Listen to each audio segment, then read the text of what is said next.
Assalamualaikum warahmatullahi wabarakatuh teman-teman. Buat teman-teman semua yang gagal bayar di aplikasi GoPayLater, simak video ini sampai selesai teman-teman semua ya.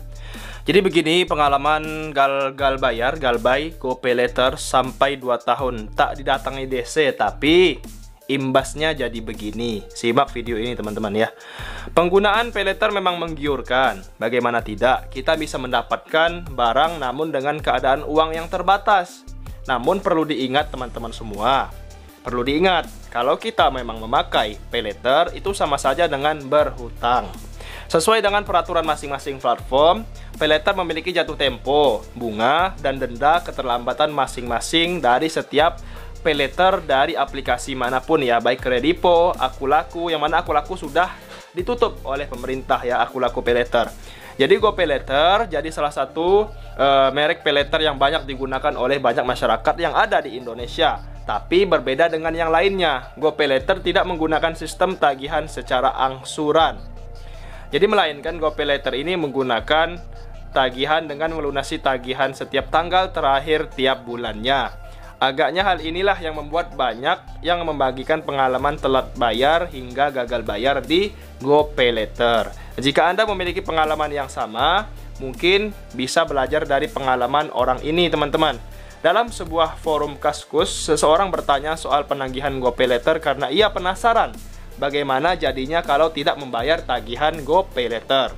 Gan, di sini ada yang pakai aplikasi Gojek atau GoPayLater gak? Aneh penasaran gimana jadinya kalau kita tidak membayar GoPayLater. Kan kena denda 2.000 per hari kalau terlambat bayar. Nah, kalau dibiarin gitu bertahun-tahun gimana ya? Apakah bakal ada debt collector nongol di depan rumah? Tulis orang ini. Jadi setiap hari GoPayLater itu akan memberikan denda Rp2.000 kalau kita telat bayar satu hari. Bayangkan kalau 1 bulan dikali 2.000 itu berapa teman-teman ya? Kalikan saja kalau 2 tahun dikali 2.000 berapa yang harus kalian bayar dendanya ke GoPayLater. Nah, kita lanjut teman-teman semua di sini. Jadi banyak warganet yang membagikan pengalaman yang sama dengan orang ini. Malah yang mengejutkan ada yang sudah 2 tahun tidak membayar GoPayLater ya. Dari pengakuan orang ini, ia nampaknya tidak didatangi oleh debt collector lapangan ke rumah. Namun ia mengatakan ia tidak bisa mengaksesnya lagi saat ini ada niat mau membayar. Aneh, udah telat 2 tahun lebih, sekarang malah mau bayar gak bisa karena sudah dihapus dari sistem. Gak tahu deh slick OJK-nya gimana, tulis warganet lain. Nah teman-teman, buat teman-teman semua yang ingin gagal bayar di GoPayLater, gak akan ada DC lapangan ke rumah kalian ya. Ingat, gak ada DC lapangan datang ke rumah kalian. Tapi kalian perlu ingat, yaitu kalian akan mendapatkan pemberitahuan akun kalian dibekukan. Ya mungkin akan mendapatkan slick OJK dan blacklist data finance teman-teman semua dari akun kalian ya. Kalian nggak bisa melakukan kredit atau yang lain lagi intinya ya, karena skor kredit kalian sudah hitam. Nah di sini teman-teman ada juga yang mengatakan kalau biasanya GoPayLater itu tidak akan melakukan apapun ya. Tapi memang resikonya itu bisa terkena blacklist data ya, dan tidak bisa memakai layanan PayLater lagi. Udah 2 tahun kejadiannya ya, berarti ente aman kan, gak diapa-apain sama GoPay, alias udah diikhlasin tuh duit sama GoPayLaternya itu. Paling ente kena blacklist aja, blacklist data, dan gak bisa pakai layanan PayLater kecuali buat bayar tagihan saja. Tambah yang lain, PayLater sama seperti pinjol teman-teman semua ya. PayLater itu sama dengan pinjol.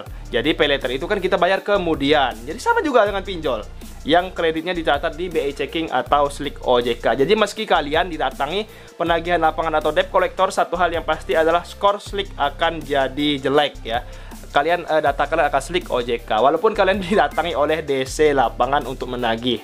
Jadi imbasnya teman-teman semua, pengguna gagal bayar tidak akan bisa menggunakan sistem kredit apapun ke depannya, seperti pinjaman bank atau KPR rumah, seperti itu teman-teman semua ya. Kalau kalian gagal bayar di PayLater manapun, baik Akulaku, Kredipo ataupun yang lain, Shopee Pinjam, Shopee PayLater, apapun itu intinya.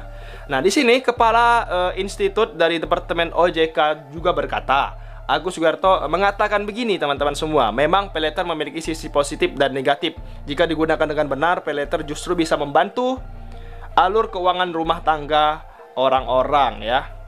Membantu dari mana? Namanya hutang ya harus dibayar.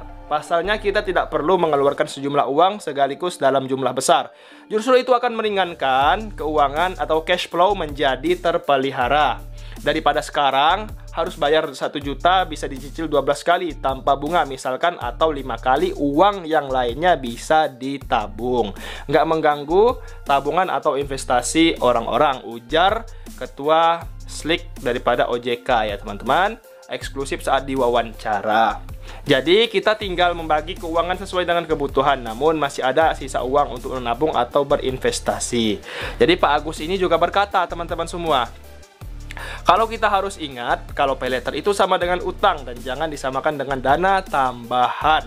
Jadi memang paylater itu punya dampak besar terhadap masyarakat, terhadap keuangan masyarakat. Mereka lupa bahwa itu uang, tapi di benak mereka bisa langsung punya barang itu, dibayarnya nanti sajalah. Jangan anggap paylater itu sebagai uang tambahan. Ingat teman-teman ya, jangan anggap paylater itu sebagai uang tambahan, karena paylater itu adalah utang kalian yang harus kalian bayar setiap bulannya.